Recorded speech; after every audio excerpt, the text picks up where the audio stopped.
പാലക്കാട് നിയമസഭാ മണ്ഡലത്തിൽ ഇത്തവണത്തെ തെരഞ്ഞെടുപ്പിനെ ശ്രദ്ധേയമാക്കുന്ന വലിയ രാഷ്ട്രീയ നീക്കവുമായി കോൺഗ്രസ് രംഗത്തെത്തിയിരിക്കുകയാണ്. നടനും അവതാരകനുമായ രമേശ് പിഷാരടിയെ സ്ഥാനാർത്ഥിയായി പ്രഖ്യാപിച്ചുകൊണ്ടാണ് കോൺഗ്രസ് തെരഞ്ഞെടുപ്പ് പോരാട്ടത്തിന് തുടക്കം കുറിച്ചത്. മുൻപ് കോൺഗ്രസ് വൻ ഭൂരിപക്ഷത്തിൽ നേടിയ ഈ മണ്ഡലം വീണ്ടും നിലനിർത്തുക എന്ന വ്യക്തമായ ലക്ഷ്യത്തോടെയാണ് പാർട്ടി ഇത്തവണ ഒരു സിനിമാ താരത്തെ രംഗത്തിറക്കി രാഷ്ട്രീയ പരീക്ഷണം നടത്തുന്നത്. പാലക്കാട് മണ്ഡലത്തിൽ ശക്തമായ മത്സരം പ്രതീക്ഷിക്കപ്പെടുന്ന സാഹചര്യത്തിലാണ് കോൺഗ്രസ് ഈ നീക്കം നടത്തിയത്. പ്രത്യേകിച്ച് ബിജെപിയുടെ ശക്തിയായ നേതാവായ ശോഭാ സുരേന്ദ്രനെ മണ്ഡലം പിടിച്ചെടുക്കുക എന്ന ലക്ഷ്യത്തോടെ മത്സരത്തിനിറങ്ങുന്ന സാഹചര്യത്തിൽ കോൺഗ്രസ് പുതിയ മുഖം അവതരിപ്പിക്കുകയായിരുന്നു. സംസ്ഥാന രാഷ്ട്രീയത്തിൽ ഏറെ സജീവമായ ശോഭാ സുരേന്ദ്രൻ മുൻപ് തന്നെ പാലക്കാട് മണ്ഡലത്തിൽ മത്സരിച്ചിട്ടുള്ളതിനാൽ അവർക്കുള്ള സംഘടനാ പിന്തുണയും പരിചയവും ഈ തെരഞ്ഞെടുപ്പിനെ കൂടുതൽ കടുപ്പിക്കുന്ന ഘടകങ്ങളായി മാറും. ഈ തെരഞ്ഞെടുപ്പിന്റെ പശ്ചാത്തലം പരിശോധിക്കുമ്പോൾ മുൻകാല രാഷ്ട്രീയ സംഭവ വികാസങ്ങളും നിർണായകമാണ്. പാലക്കാട് മണ്ഡലത്തിന്റെ മുൻ MLA ആയിരുന്ന ഷാഫി പറമ്പിൽ വടകരയിൽ നിന്ന് ലോക്സഭയിലേക്ക് വിജയിച്ചതോടെ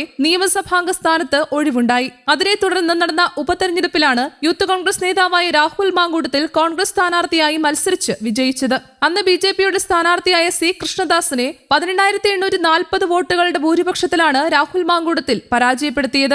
ആ വിജയം കോൺഗ്രസിന് വലിയ ആത്മവിശ്വാസം നൽകിയിരുന്നു. എന്നാൽ പിന്നീട് സംഭവിച്ച വിവാദങ്ങളാണ് മണ്ഡലത്തിലെ രാഷ്ട്രീയ സാഹചര്യങ്ങളെ മാറ്റിമറിച്ചത്. MLA ആയിരിക്കെ രാഹുൽ മാങ്കൂട്ടത്തിൽ ബലാത്സംഗ കേസിൽ പ്രതിയായ സംഭവം കോൺഗ്രസിന് വലിയ തിരിച്ചടിയായി. ഈ കേസിന്റെ പശ്ചാത്തലത്തിൽ പാർട്ടി രാഹുലിനെ പ്രാഥമിക അംഗത്വത്തിൽ നിന്ന് പുറത്താക്കുകയായിരുന്നു. അതിലൂടെ കോൺഗ്രസ് ഔദ്യോഗികമായി അദ്ദേഹത്തോട് അകലം പാലിച്ചു. എന്നിരുന്നാലും MLA സ്ഥാനം രാജിവെക്കാൻ രാഹുൽ തയ്യാറായില്ല എന്നതാണ് രാഷ്ട്രീയ ചർച്ചകൾക്ക് വഴിവെച്ചത്. തെരഞ്ഞെടുപ്പ് അടുത്തിരിക്കെ രാഹുൽ മാങ്കൂട്ടത്തിൽ മണ്ഡലത്തിൽ വീണ്ടും സജീവമായിരിക്കുന്നതും രാഷ്ട്രീയ വൃത്തങ്ങളിൽ ചർച്ചയാകുന്നുണ്ട്. കോൺഗ്രസ് സ്ഥാനാർത്ഥിയായി വിജയിച്ച വ്യക്തി പിന്നീട് വിവാദങ്ങളിൽ കുടുങ്ങിയതും മണ്ഡലത്തിലെ വോട്ടർമാരുടെ മനോഭാവത്തെ സ്വാധീനിക്കാമെന്ന വിലയിരുത്തലും രാഷ്ട്രീയ നിരീക്ഷകർ ഉയർത്തുന്നുണ്ട്. ഇത്തരം പശ്ചാത്തലത്തിലാണ് കോൺഗ്രസ് ഇപ്പോൾ പുതിയ മുഖമായ രമേശ് പിഷാരടിയെ മണ്ഡലത്തിലേക്ക് അവതരിപ്പിച്ചത്. പാലക്കാട് മണ്ഡലത്തിന്റെ സിറ്റിംഗ് സീറ്റ് നിലനിർത്തുക എന്ന വലിയ ഉത്തരവാദിത്തമാണ് അദ്ദേഹത്തിന് മുന്നിലുള്ളത്. ഇതുവരെ സാംസ്കാരിക രംഗത്ത് സജീവമായിരുന്ന പിഷാരടി ഇപ്പോൾ നേരിട്ട് രാഷ്ട്രീയ രംഗത്തേക്ക് ഇറങ്ങുന്നത് വലിയ ശ്രദ്ധ നേടുന്ന കാര്യമാണ്. പിഷാരടിയുടെ ജന്മനാടും പാലക്കാട് തന്നെയാണെന്നത് കോൺഗ്രസ് പ്രതീക്ഷിക്കുന്ന മറ്റൊരു ശക്തിയാണ്. നാട്ടുകാരൻ എന്ന തിരിച്ചറിയൽ അദ്ദേഹത്തിന് വോട്ടർമാരുമായി അടുപ്പം വർദ്ധിപ്പിക്കുമെന്നാണ് പാർട്ടി നേതൃത്വം കരുതുന്നത്.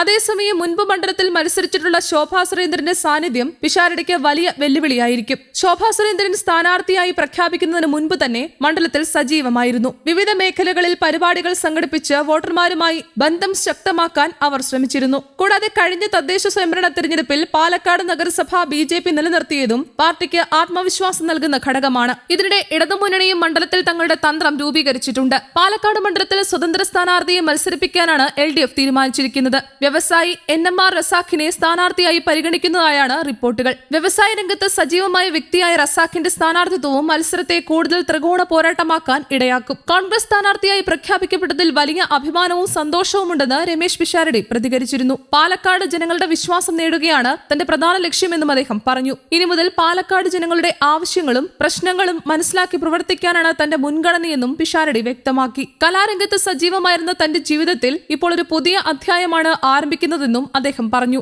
വേദികളിലും ടെലിവിഷൻ പരിപാടികളിലും അവതരിപ്പിച്ചിരുന്ന കലാപരിപാടികളിൽ നിന്ന് താൽക്കാലികമായി ഒരു ഇടവേള എടുക്കേണ്ടി വരുമെന്നും അദ്ദേഹം കൂട്ടിച്ചേർത്തു. ജീവിതത്തിൽ ഇതുവരെ വിവിധ വിഭാഗങ്ങളിലുള്ള ജനങ്ങളിൽ നിന്ന് വലിയ സ്നേഹവും പിന്തുണയും ലഭിച്ചിട്ടുണ്ടെന്നും രാഷ്ട്രീയമായോ മതപരമായോ സാമൂഹികമായോ വേർതിരിവുകളില്ലാതെ ജനങ്ങൾ നൽകിയ സ്നേഹമാണ് തന്റെ ശക്തിയെന്നും പിഷാരടി പറഞ്ഞു. അതേ സ്നേഹം തിരിച്ചു നൽകാൻ കഠിനമായി പരിശ്രമിക്കുമെന്നും അദ്ദേഹം വ്യക്തമാക്കി. ഇങ്ങനെ സിനിമാ താരത്തിന്റെ അരങ്ങേറ്റവും ശക്തമായ രാഷ്ട്രീയ മത്സരവും വിവാദങ്ങളുടെ പശ്ചാത്തലവും ഒക്കെ ചേർന്നപ്പോൾ പാലക്കാട് മണ്ഡലം ഇത്തവണ സംസ്ഥാന രാഷ്ട്രീയത്തിൽ ഏറെ ശ്രദ്ധ നേടുന്ന തെരഞ്ഞെടുപ്പ് പോരാട്ടമായി മാറുമെന്ന് ഉറപ്പാണ്. News desk Kerala Kaumudi.